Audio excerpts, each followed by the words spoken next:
America ఇప్పుడు విధానాల్ని కొన్నిటి మార్చుకుంటోందా? సంథింగ్ ఏదయ్యింది అనేది తెలియాలి. ఒకటి పాకిస్తాన్‌ని అతిగా నెత్తిన పెట్టుకున్నటువంటిది కాస్త ఇప్పుడు పాకిస్తాన్ విషయంలో కొన్ని చర్యలు, అందులో కాశ్మీర్ వ్యవహారంలో కీలకమైనటువంటి అడుగు వేయడం, కాశ్మీర్‌కి సంబంధించి ఏదైతే భారతదేశంలోని అంతర్భాగం అన్నటువంటి మాట మాట్లాడడం, అక్కడికి అమెరికన్ టూరిస్టులు కూడా రావాలని చెప్పడం, ఇది వాళ్ళ జీవితంలో అమెరికా చరిత్రలో మొట్టమొదటిసారి విధాన నిర్ణయం మార్పు.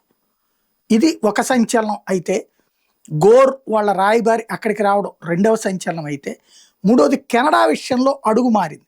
కెనడాని మొన్నటిదాకా మేము లాక్కుంటాం, 51వ రాష్ట్రం చేసుకుంటాం, మీకు వెన్నెముక ఎక్కడుంది, మీరేంటి అది ఇది అంటూ వాళ్ళ మీద దారుణమైన కారు కూతలు కూసినటువంటి ట్రంప్ ఇప్పుడు కెనడాతో వాణిజ్య సంబంధానికి రెడీ అంటున్నాడు, వాణిజ్య ఒప్పందం రెడీ అంటున్నాడు.